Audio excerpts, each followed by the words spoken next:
Chegamos.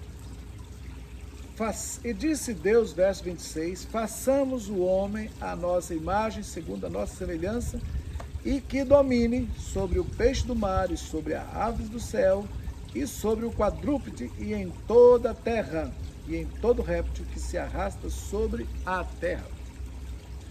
Ok, então vamos destacar algumas coisas. Algumas pessoas dizem, esse façamos sempre causa alguns conflitos, mas eu não pretendo ser o que vai dirimi-lo, porque que cada um busque a Deus e possa encontrar a melhor resposta. Mas as que existem, né? Que o Senhor teria consultado anjos, segundo alguns dizem que o homem seria tão alto, uma criação tão nobre, que até os anjos poderiam enciumar-se. Então Hashem chama eles. Outros creem que, já como fato a palavra Elohim indica plural, que seriam a base para a trindade, onde o Senhor fala que ele teria consultado Pai, Filho e Espírito Santo. Mas lembra que o verbo também está no singular. Mas nós sabemos que não são 3 deuses, mas que ele pode se apresentar de 70 e tantas formas, e 70 e tantos nomes. E ele continua sendo um. Ele é único. E também um conflito porque, se não me engano, em Colossenses, está escrito, quem foi seu conselheiro? Isaías também. Quem foi seu conselheiro? Quem tomou conselho quando ele criava as coisas? Quem aconselhou? Ele disse que não pediu conselho para ninguém. Então é uma incógnita muito grande esse façamos o homem. Alguns dizem que é um pronome de humildade, uma forma de expressar humildade. Quando alguém me convida, eu digo, iremos lá. Mas estou falando de mim, não falei irei. Sim, nós faremos, ainda que eu vou fazer, mas para não ficar aquela coisa, eu vou fazer, eu. Então, alguns acreditam que se trata da linguagem da humildade. Mas está aberto aí para todos que queiram aceitar se é trindade, se é unicidade. Para mim, Hashem é todos e é um. Para mim, Hashem é múltiplo e é único. Esse é o grande dilema da filosofia, se é uno ou se é múltiplo. O universo é uno ou é múltiplo? Para mim, os dois. Ele tanto é um, quanto ele é 3, quanto ele é 7. 7 Espíritos de Deus, está escrito, né? Isaías fala dos 7 Espíritos de Hashem. Ele é Espírito. Importa que os que adorem ele Espírito em verdade. Como Espírito, ele se manifesta de 7 Espíritos. Apocalipse diz isso. João. Saúdo da parte do Pai. Ele fala, saúdo da parte do Deus Todo-Poderoso. Saúdo da parte dos 7 Espíritos de Hashem. Saúdo da parte daquele que era, que é e que há de vir. Então, isso para mim não é problema, crer que 2 pode ser 1. Quando ele diz para o homem, deixará o homem sua casa, seu pai, sua mãe, e unir-se-á a sua mulher, e serão 1. Será errado. Como 2 pode ser 1. Elohim pode ser 2, pode ser 1, pode ser 3, pode ser 10. E ele não deixa de ser o único Deus criador dos céus e da terra. Então, vamos ver. Disse o Senhor, então, a produção de homem. Vamos ver agora homem. Perdão, estou aqui meio perdido. Então, criou Deus, homem, sua imagem, sua semelhança, macho e fêmea os criou, né? Passamos o homem, então, segundo a semelhança. E ele tem a domínio. Vamos ver aqui no hebraico, né? 26, está aqui. Era Elohim, Vayom Elohim Naaseh Adam Betsalmeno, na nossa imagem, Kadmut, conforme nosso personagem ou semelhança.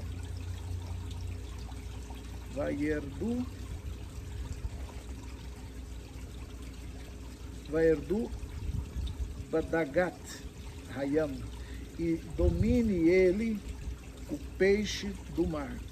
Está tudo no singular, não é os, é o. Está indicando que toda a criação estava simbolizada então no uni. Ele chama a multidão aqui de peixes de um só, tá vendo? Domine ele o peixe do mar, sobre, em peixe da Gat Hayam. Não fala Dagim. Então você vê aqui, toda a coleção de peixes chamou de um só também. Toda a coleção de aves ele chamou de um só também, uma ave só. Então ele está usando uma linguagem de que o todo pode ser um e um pode ser todo. Assim penso eu, ninguém precisa concordar. Eu só estou fazendo leitura gramatical. E também no quadrúpede, e também toda a terra. Esse é o domínio do homem. Ele não pode ser dominado. O homem não foi feito para ser dominado, foi feito para ser dominante sobre situações. Por isso ele inventa tanta coisa, ele conquista tanto, ele avança tanto, ele cria tanto. Ele é imagem. Essa imagem e semelhança pode ser do caráter, porque Deus é espírito, então certamente não vai ser de corpo, não é a imagem corpórea, é a imagem do espírito dele, da criação dele, dos poderes, da sua emanação, do seu caráter, da sua santidade.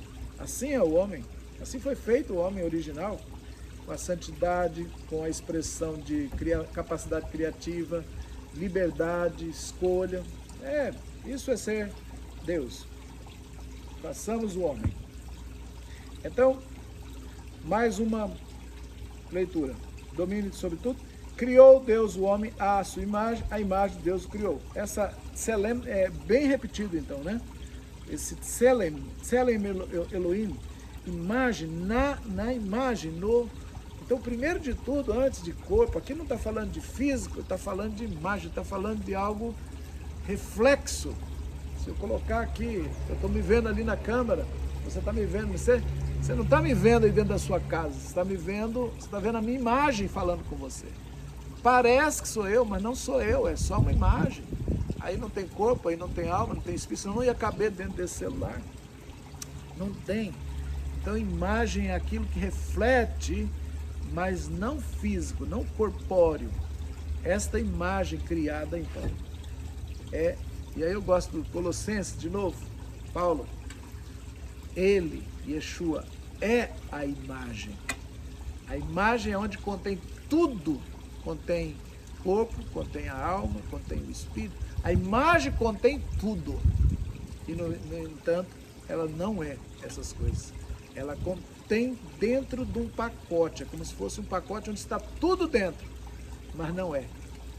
É a imagem.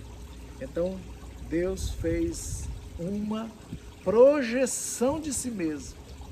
E ainda não tem corpo, não tem, é só imagem. Macho e fêmea, tanto é que não tem ainda criação distinta. O 2 vai dar criação de matéria, penso eu. No 1, criação da imagem apenas, que é a palavra mais repetida. Então, a imagem só tem uma finalidade, do meu ponto de vista, obediência.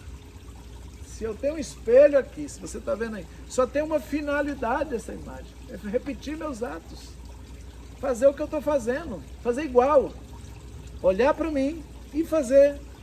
Por isso que eu amo Yeshua. Yeshua diz, eu não fiz nada de modo próprio, eu só fiz o que vi o Pai fazer. Por isso ele é a imagem. Ele não tem orgulho de ter criado nada, não ter anunciado nada novo, não ter tido uma boa ideia sequer, a não ser copiado. E com alegria de fazer, de ser reflexo. Nós somos diferentes, né?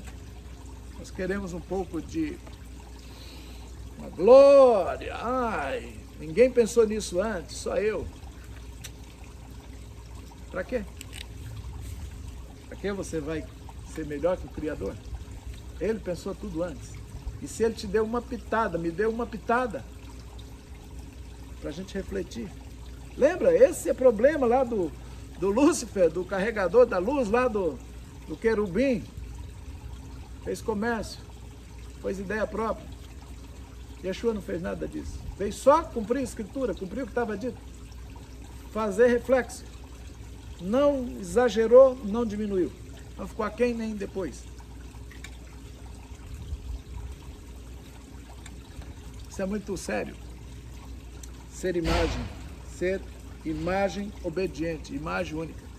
O homem vai perder essa imagem, vai sair de dentro dessa imagem que é o filho. Deus criou a imagem de filho, é ele. O pai, quando nasce o bebê, ele olha, nossa, minha cara, é da mãe, o olhinho. Está procurando a imagem, a semelhança, o que ele é meu. Esse ser criado no capítulo 1, ele é perfeita imagem, não tem distorção alguma. Nele está contido Deus, nele está contido todas as luzes de Hashem. Tudo que vai ser criado sobre a terra em forma de homem está embutido dentro dessa imagem. Essa imagem, então, é um ser, como eu diria, uma projeção holográfica de Hashem no universo. E dentro do que é formado? De luz, pura luz, luz. Pixels. Para um dia nascer na terra, um por um. De um só veio todos. Essa imagem, ela é fenomenal. Essa imagem é o reflexo do Eterno em plena luz para iluminar toda a terra e dominar tudo. Tudo. Então, ela tem domínio em altos céus, na terra e embaixo, nas profundezas das águas. Ela é como Deus. No caráter de Deus, na vontade de Deus, na forma da mute de Deus, no toar, no aspecto, no tavnit, na configuração. Isso é tudo para expressar a glória de Hashem. Então, este homem é uma imagem, esse ser que está criado aqui, humano, a humanidade, ele é apenas imagem, ele não é ser material. Penso eu nesse capítulo, porque não está ainda expresso a coisa material, no sentido de, é como se Deus estivesse dando luz a tudo, todo mundo é mundo espiritual, tudo é mundo espiritual. Está tudo criado em palavras ainda, tudo expressão ainda, mas não deu materialidade. E assim, no capítulo 2, me parece que vai dar materialidade. Vamos continuar lendo. Macho e fêmea os criou e abençoou-os e disse-lhes: frutificai, multiplicai, enchei a terra, subjugai-a, dominai sobre o peixe do mar e sobre a ave dos céus e em todo animal que se arrasta sobre a terra. E disse Deus: eis que vos tenho dado toda a erva que dá semente, que se acha sobre a face da terra, de toda a terra, e toda árvore em que há fruto de árvore que dê semente, a vós servirá para comer. E para todo animal da terra, e toda ave dos céus, e tudo que se arrasta sobre a terra, em que haja alma viva, e toda verdura de erva será para comer. Foi assim. E o Deus tudo o que fez, e eis que era muito bom, e foi tarde, foi manhã, sexto dia.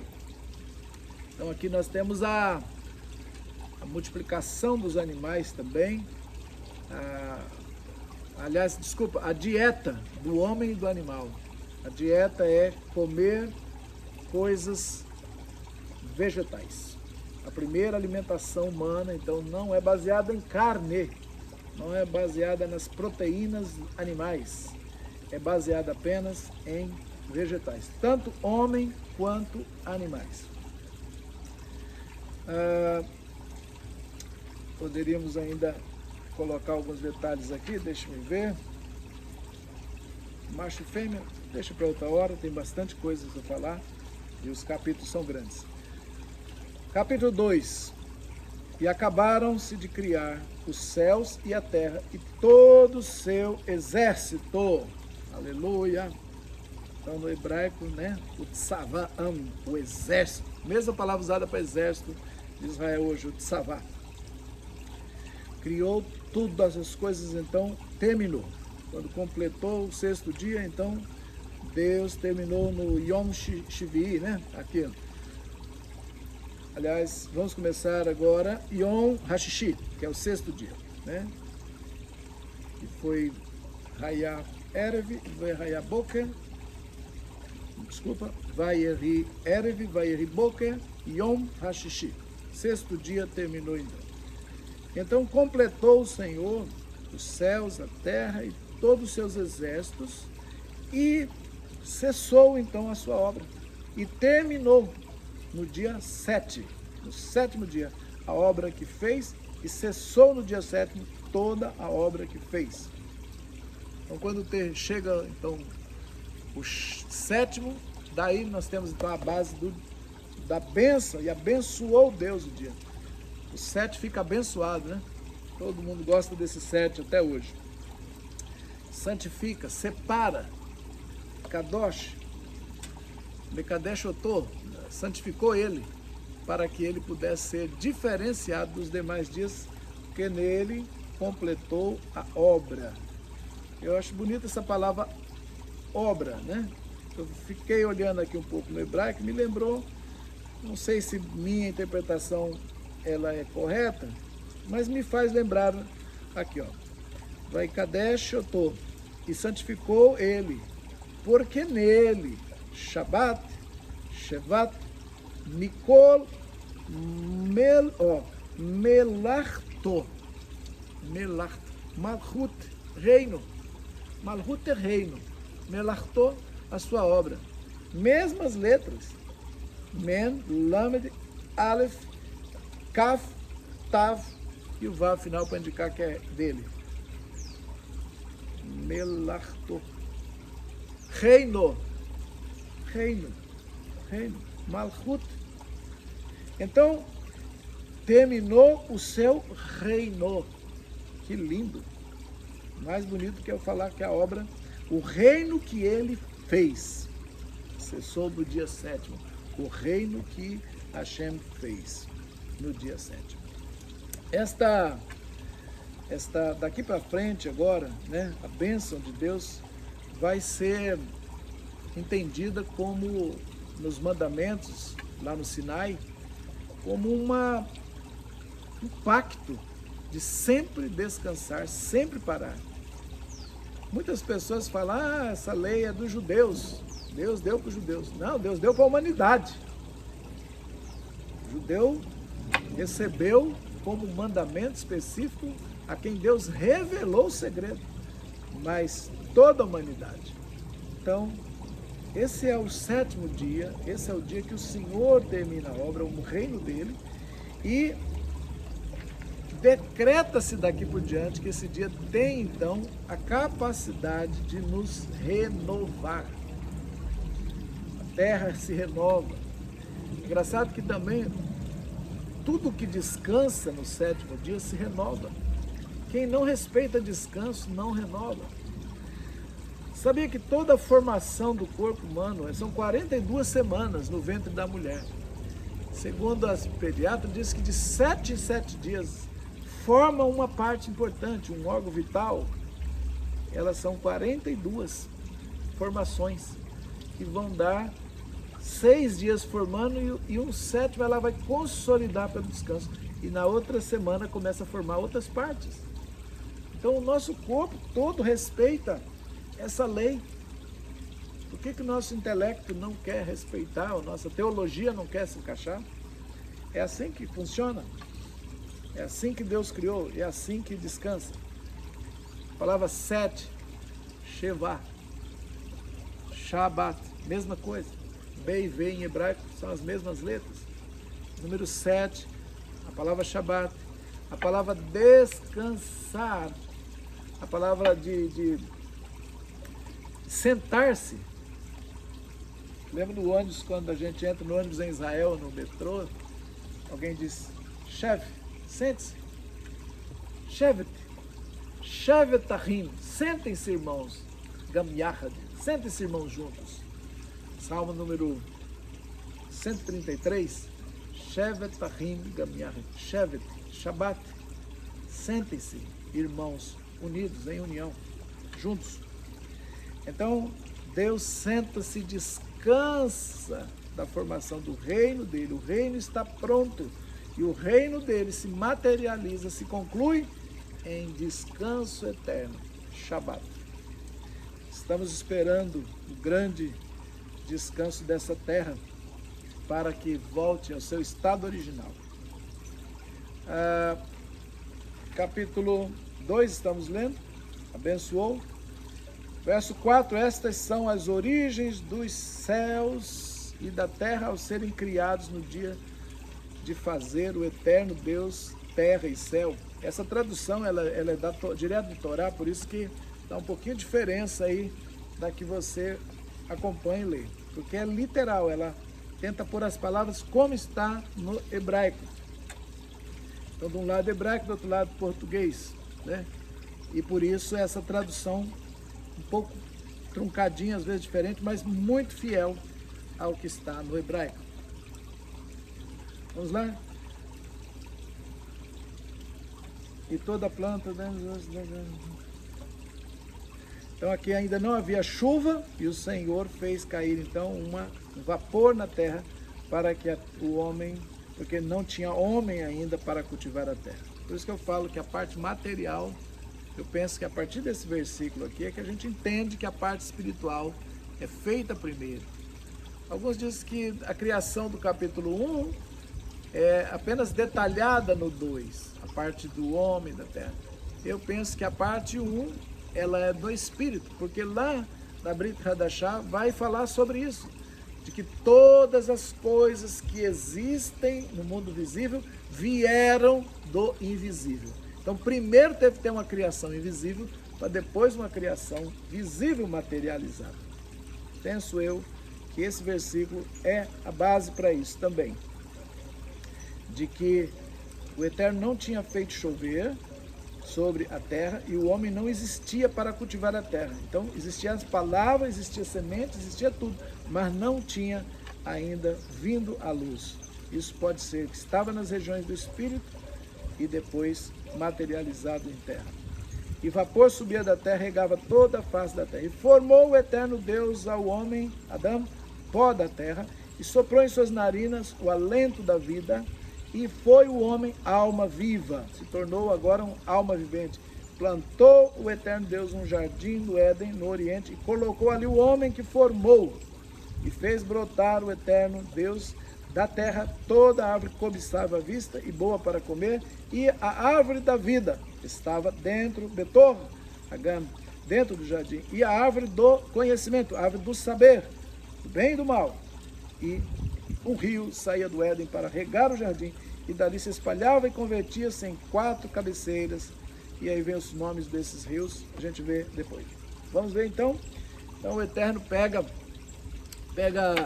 pó da terra, pega barro, mistura com alguma coisa, porque pó, ele deve ter feito um boneco, feito um protótipo, então ele usou alguma umidade para colar esse pó, e fez então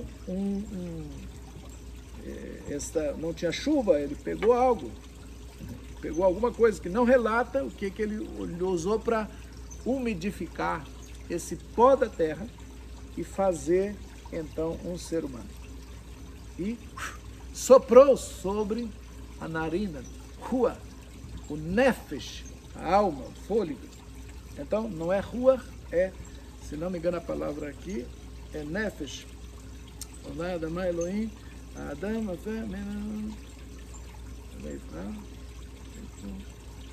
Neshmat Haim, é esse fôlego da vida.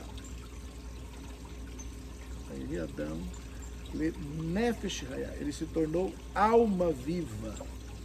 Então ele pôs um Neshmat Haim, e ele se tornou um Nefesh. Ele se torna alma.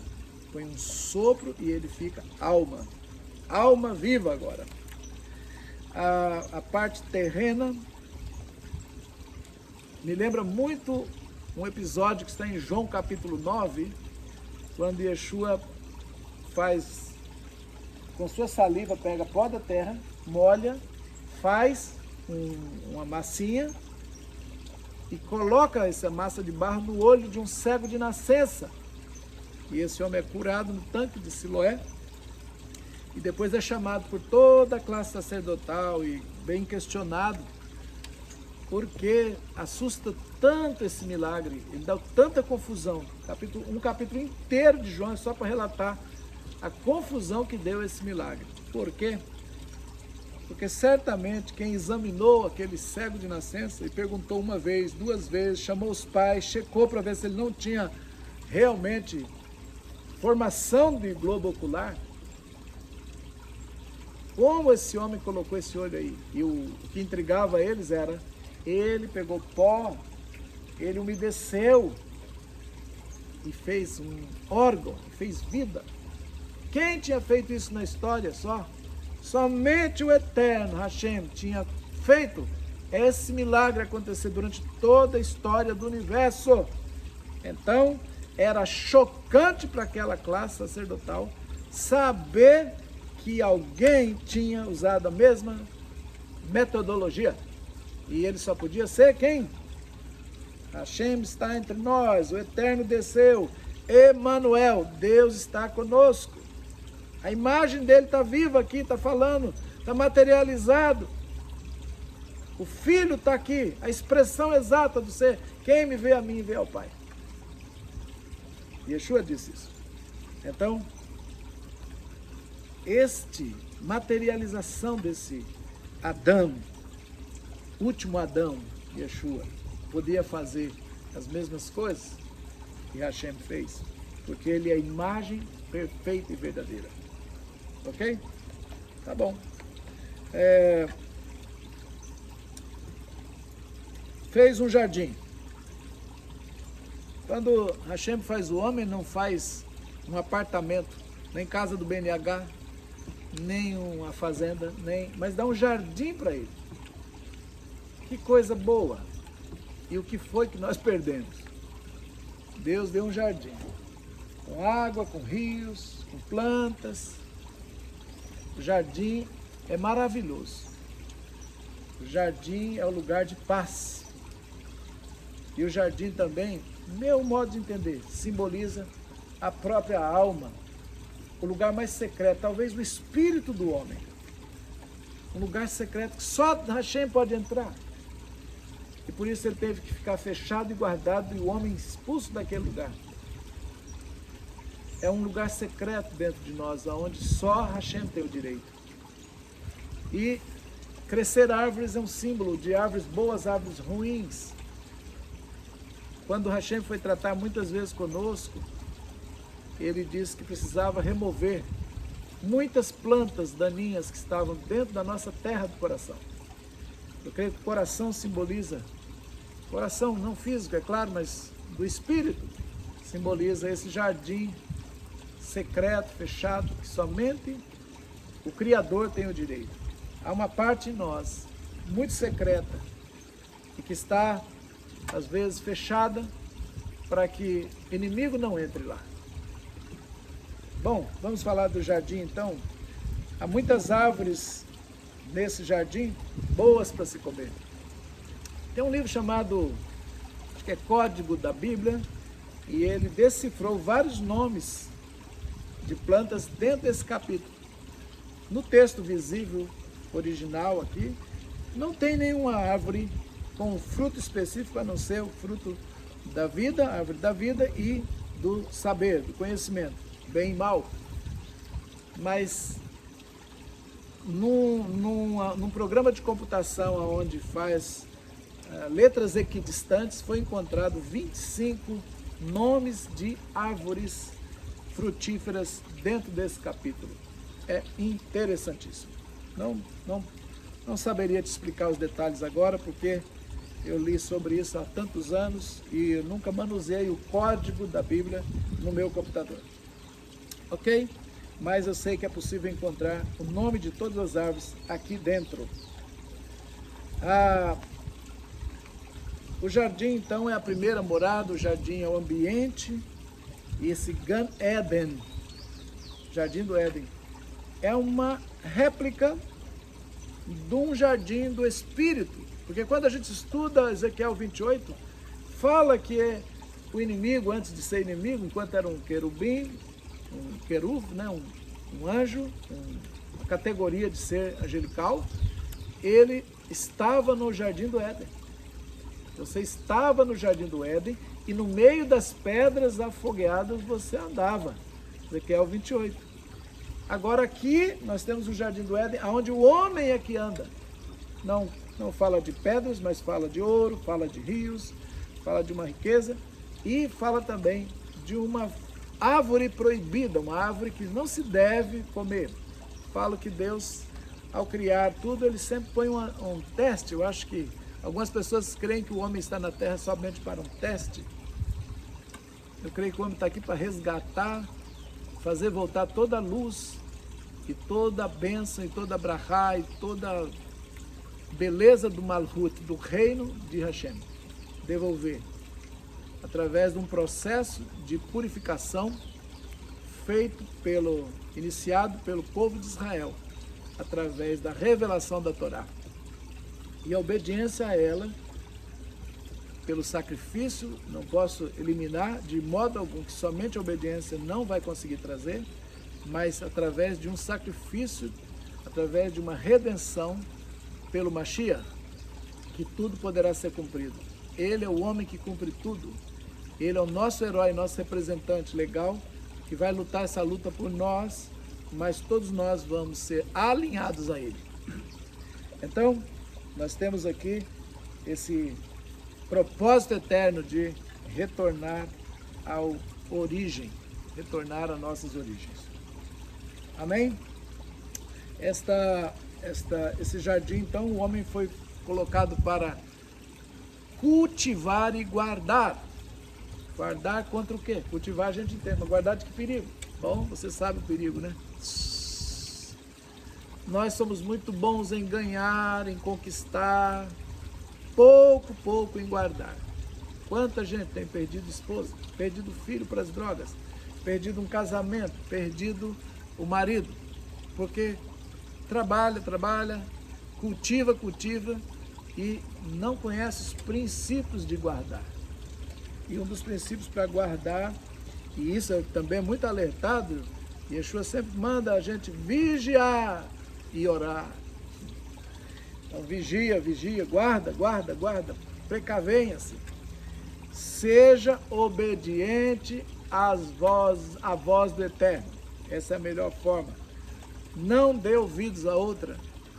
Faça o que te foi mandado. Seja plenamente obediente. Você estará guardando. Mandou descansar, Shabbat, descansa. Você vai guardar seu jardim com a sua família. Vai chamar todos, vai saber o que está acontecendo. Não perca o diálogo. Então, o homem é chamado para cultivar e guardar. Guarde a sua família, faça uma reunião, Shabbat com ela, come junto com a sua família, ouça seu filho, ouça sua filha, alegra, abençoa, obedece Hashem. Isso vai guardar seu jardim, guardar sua família, guardar sua casa. Amém? Então aqui vemos agora a formação. O homem caiu, fez Deus cair o homem um sono pesado, e este adormeceu e tomou uma das suas costelas e fechou com carne no seu lugar. Olha a primeira cirurgia, né? E tem gente que ainda acha que não dá para confiar na Bíblia, sendo que modernamente todo mundo sabe que para tirar um órgão, tem que cortar, tirar e fechar. Olha, óbvio, mas isso aqui não é óbvio há 3, 4 mil anos atrás, ninguém sabia disso. Quer dizer, sabia porque Deus já tinha feito, mas a ciência moderna não sabia. Então essa sequência tão lógica. Por que pegar um osso? Ali está todo o DNA. Hoje estão pegando uma célula e fazendo a ovelha Dolly, né? Hoje não, já tem 30 anos isso. Reprodução. Fazer o o ser semelhante a partir do mesmo DNA. Aliás, até o dinossauro lá, o Parque do Dinossauro, fez lá a partir de um mosquito que sugou o sangue do dinossauro, acharam o mosquito, tiraram, fez o Parque dos Dinossauros, um filme famoso, a partir desse princípio de pegar uma célula e reproduzir tudo. Então tomou da costela, tomou do seu lado, e disse o homem, olha que interessante, e disse o homem, em hebraico, hein? Vai homem Adão, disse Adão, Zotapam, isso quer dizer, esta vez ou desta vez, essa é osso dos meus ossos, é osso do meu osso. Por que desta vez? Aqui abre uma interpretação para algumas pessoas acharem que houve uma outra esposa. Adão deve ter tido uma outra mulher antes, porque agora ele usa a expressão, desta vez é osso do meu osso. E a outra anterior, então, era o quê? Então daí tem aquela teoria, né, da Lilith, uma esposa extremamente bonita, mas que depois vai pôr tudo a perder e vai ser uma potestade chamada Lilith, rainha do céu e por aí afora. Então tem essas ilações aí, não sei o quanto é. Eu fiquei pensando, por que Adão disse, desta vez ou esta vez é osso do meu osso? Olha só, vamos entender aqui atrás. Verso 18. Disse o Eterno, não é bom que o homem esteja só. Far-lhe-ei uma companheira frente a ele. Depois eu explico isso. Deixa só aqui, diante dele. E formou o Eterno Deus da terra todo animal do campo e toda ave do céu, e trouxe ao homem para ver como chamaria. E tudo que o homem chamaria, o homem, a alma viva, esse seria o seu nome. E o homem deu nome a todos os quadrúpedes e aves do céu e a todo animal do campo, e para ele, o homem, não achou uma companheira diante dele.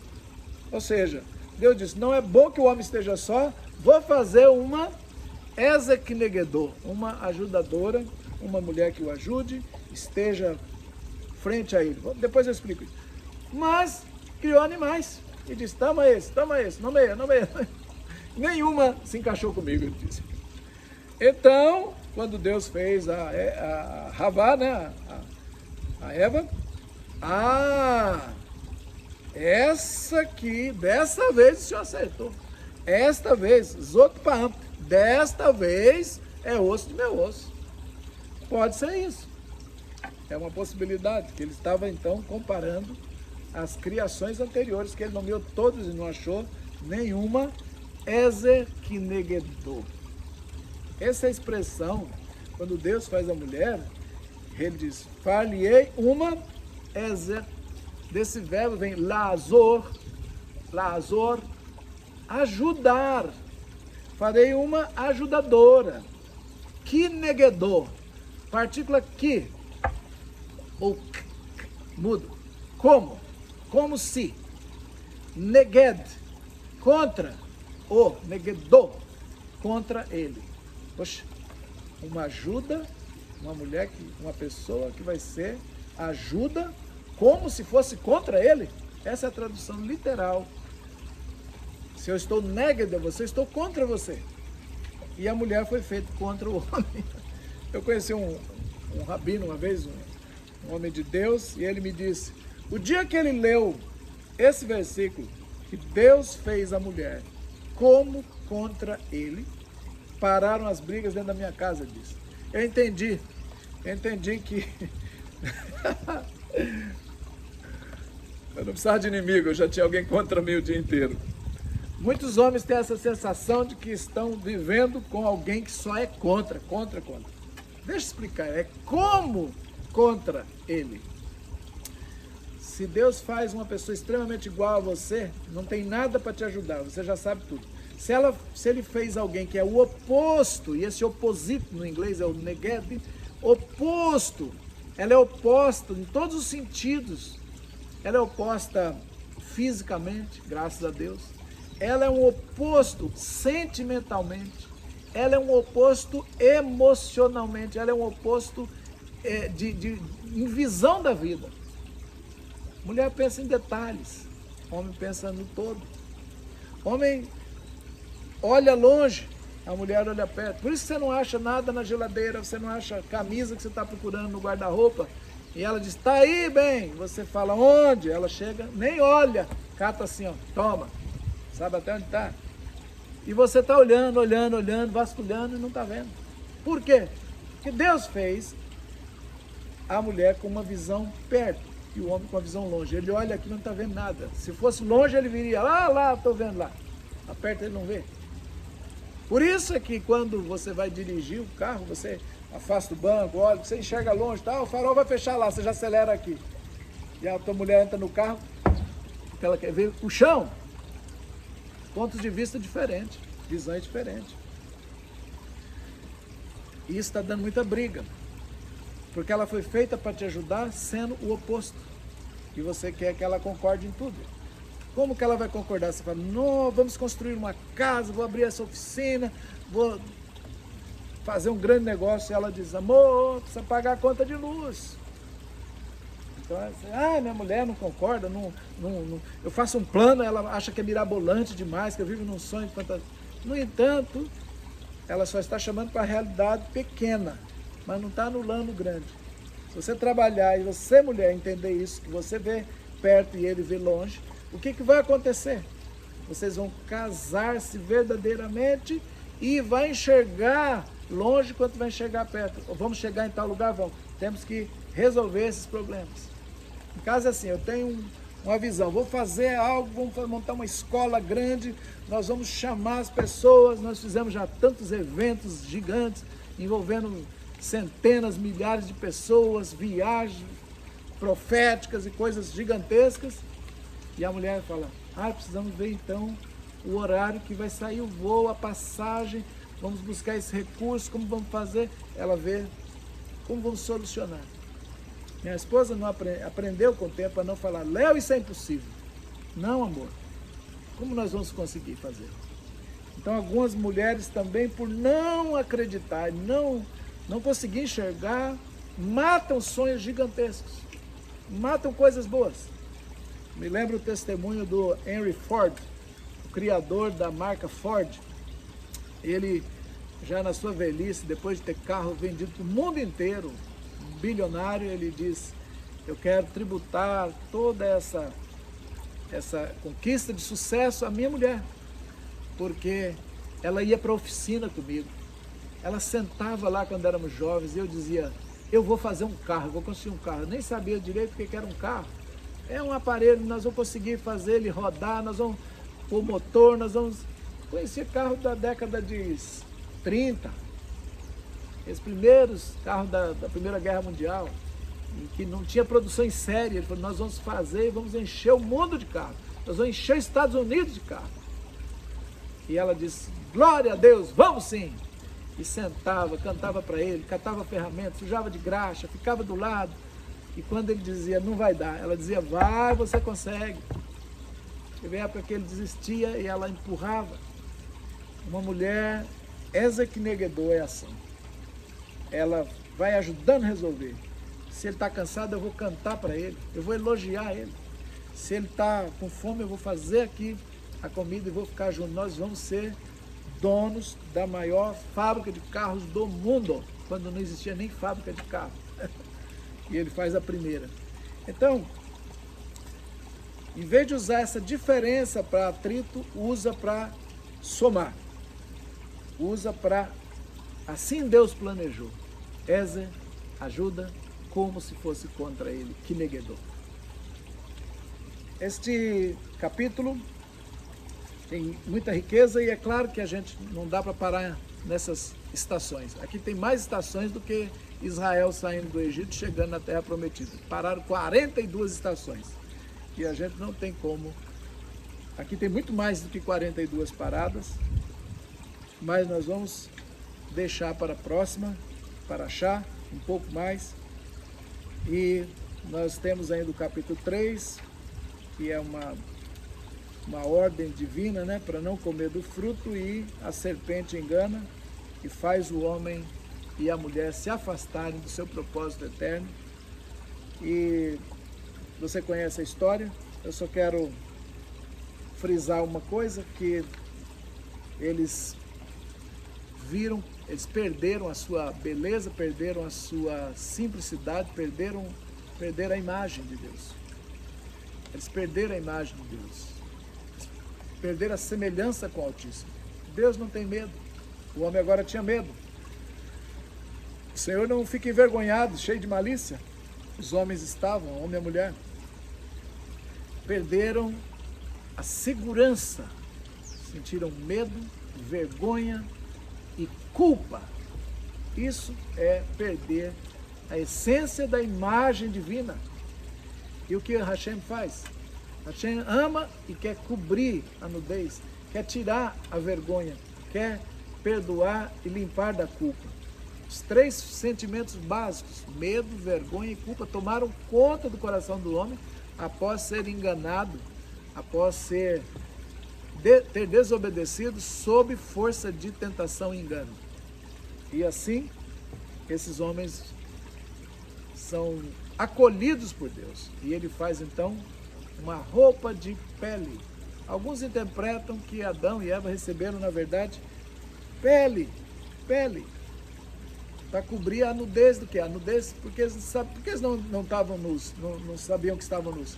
Porque radiavam luz, eles eram seres de glória.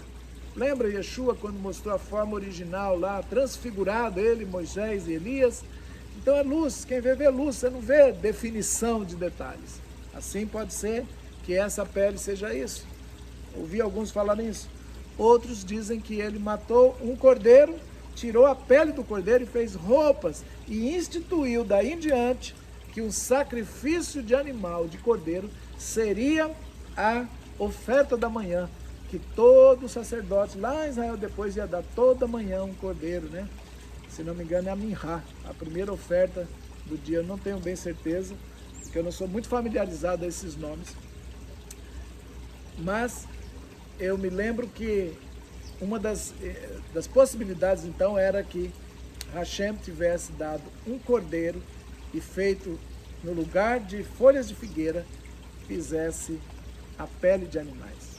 Por isso eu defendo mais essa versão de que foi feito um sacrifício e depois Abel aprendeu a fazer esse sacrifício e Caim se negou a fazer esse sacrifício. Daí entra então a maldição dos primogênitos.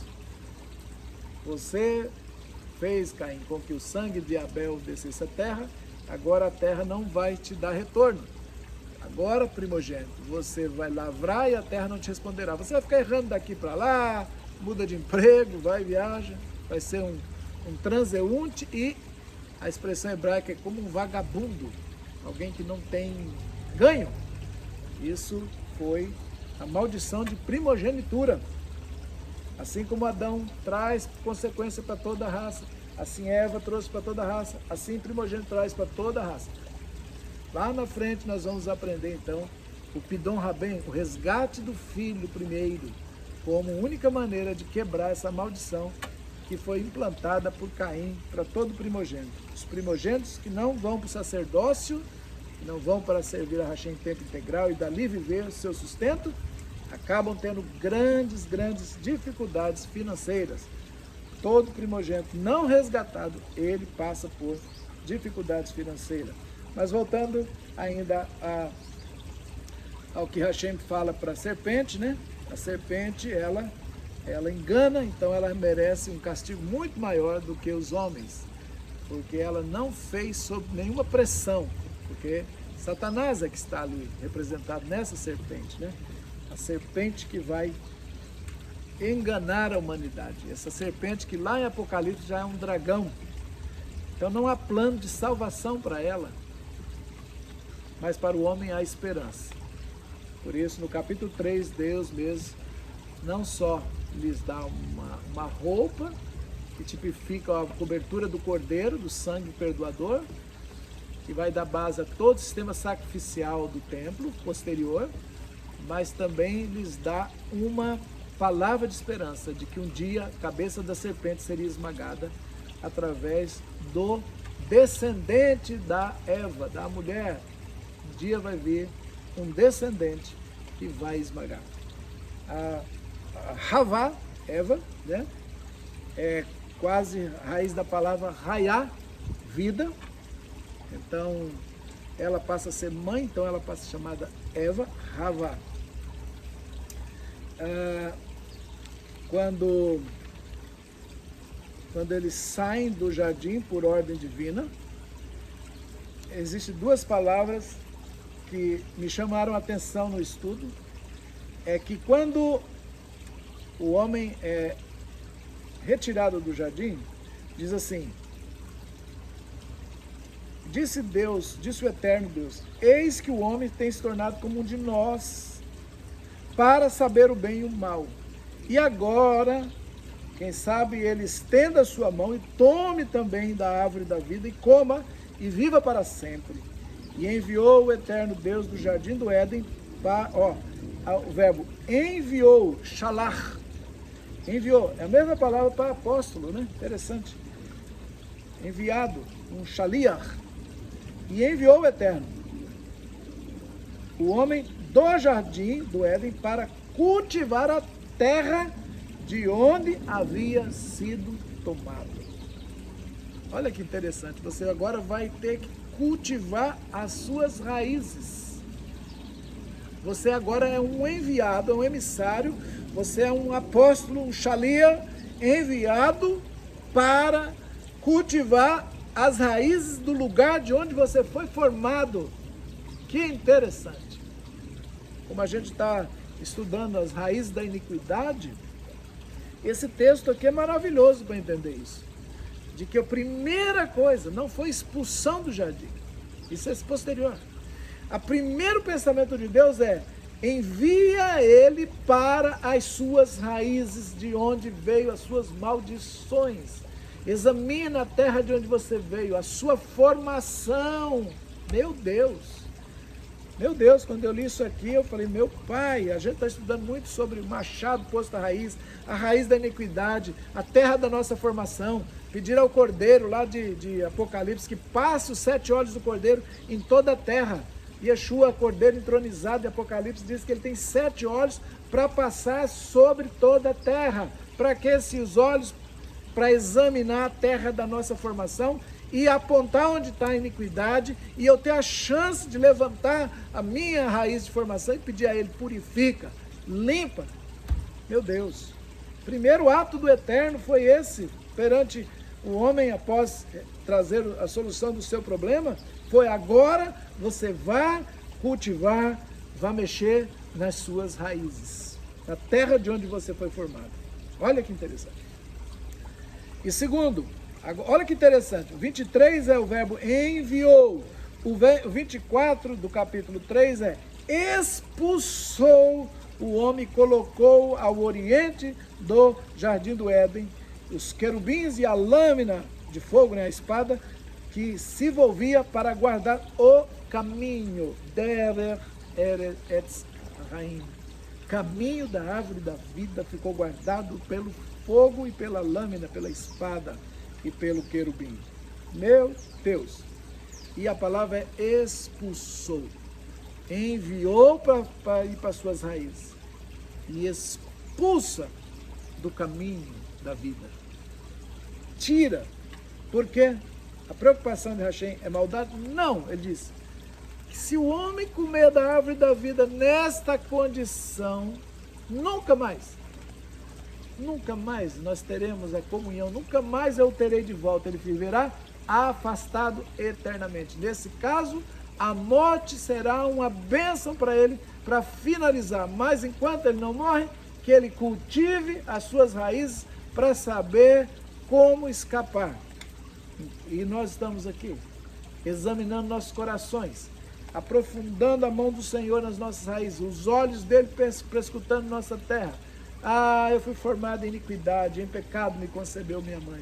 Mas meu pai e minha mãe também, e o pai dele também. Onde vem minhas raízes de iniquidade? Por que eu me comporto desse jeito hoje?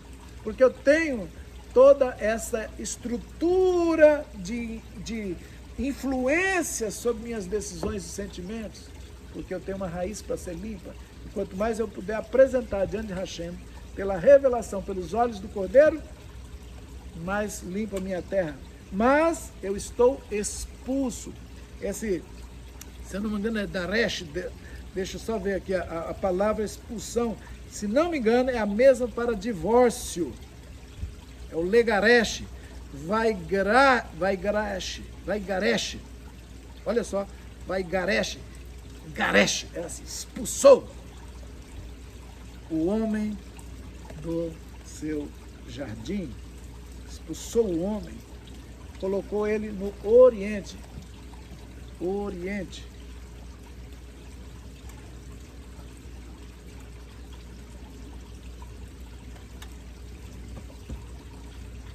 Divórcio, uma separação brutal, para proteger ele de comer e viver eternamente mal.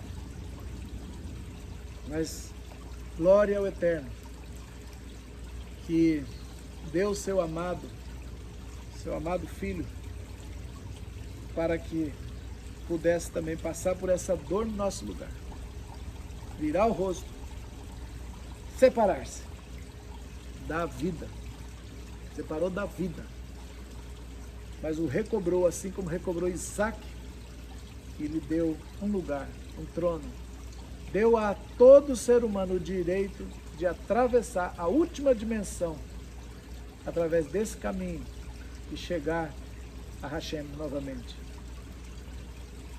Eu louvo a Deus pelos méritos de Abraão, pelos méritos de Isaac, pelos méritos de Sara, pelos méritos de Rebeca, pelos méritos de Daniel, pelos méritos de Ezequiel, pelos méritos de tantos, mas nenhum pode fazer direto, não precisa ir subindo assim, pode subir direto pelos méritos desse último Adão, desse Cordeiro sem mácula, desse que só foi imagem verdadeira e nos conectou ao santo e propósito eterno, a luz de onde nunca deveríamos ter saído. Bendito seja Ele, o prometido do capítulo 3, que o Senhor diz: enviarei um que vai esmagar a cabeça da serpente, vai esmagar o seu veneno. Você, serpente, pode até ferir o calcanhar, a Kev, mas virá um. E ele veio. Foi ferido realmente no seu Akev, no seu calcanhar, mas levantou-se e esmagou a serpente para sempre. E todo aquele que crê nesse Cordeiro, que tem esse sacrifício, mesmo que não tenha um templo físico para depositar seu capará, sua oferta de perdão, vai ter a cobertura, vai ter o seu capará completo, vai ter a sua remissão e vai ter um caminho direto, Derer Yasham, Derer Yasham, ao eterno, à luz do Ein Sof, e conectar com ele na mais alta dimensão, acima de Binah, de Chokhmah, acima de qualquer caminho. Essa árvore da vida é o Cordeiro, Yeshua HaMashiach, Filho do Altíssimo, que abriu e nos deu vida, e vida com abundância. Louva a Deus pela vida do Cordeiro, pelo Cordeiro que foi morto e reviveu, pelo Cordeiro do Éden, pela árvore da vida e pelo caminho. Amém. O Senhor te abençoe, o Senhor te guarde, o Senhor te fortaleça e te leve a estudar a próxima Parashá, Noah, a vida de Noé, ou a Parashá chama Noé, que é o final da Parashá, é a continuação da Parashá Bereshit. E no capítulo 5 e 6, vamos ver então como estava a terra e os descendentes de Adão, o que fizeram, até onde foram, e assim na Parashá Noah começa a história do segundo milênio da Terra. Essa Parashá Bereshit é muito longa, porque ela cobre 1000 anos. 1000 anos. E a segunda vai cobrir outros 1000. Pai Celestial, eu quero te entregar e passar pelo seu altar superior, subir pela cruz e apresentar as dimensões do lugar mais alto. Te agradecer, Senhor, este jardim que pudemos ministrar essa palavra. E, ó Deus, pedir que ela faça morada e possa acrescentar àqueles que, de bom grado, Senhor, puderem ouvir. A todo aquele cujo coração o Senhor mover. Todo aquele cujo coração o Senhor quiser colocar alguma pepita, alguma palavra vinda do teu trono sobre esse coração e que tenha acidentalmente ou propositalmente acionado esse estudo, que ele seja abençoado, Senhor, com luz, e que tudo na vida dessa pessoa possa encaminhar para o retorno aos lugares altos e receber a herança do pai Jacó. O Senhor disse: abençoarei com a herança de Jacó, a herança dos lugares altos. Pai Celestial, abençoa teu santo povo Israel onde ele está, todo o rabinato, toda a população, todo o amo Israel. Protege-os dos maus governos e coloca bons governos sobre eles. Protege de toda a manipulação dos homens e guia-os e conduz sobre somente a luz da tua revelação.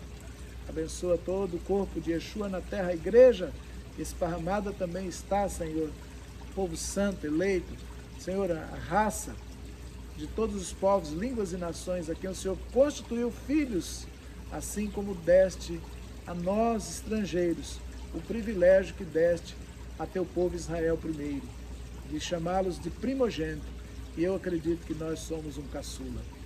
Não temos a primogenitura deles, não temos as raízes tão profundas, mas, ó Deus, fomos enxertados na sabedoria e no querer que o Senhor tinha sobre eles, no plano que o Senhor tinha, no Malhut. Eu te louvo por essa Parashá Bereshit, agradeço, Senhor, e te entrego como uma oferta de tempo, uma oferta movida para o Senhor mesmo utilizar conforme queira. Beshem Yeshua HaMashiach. Amém.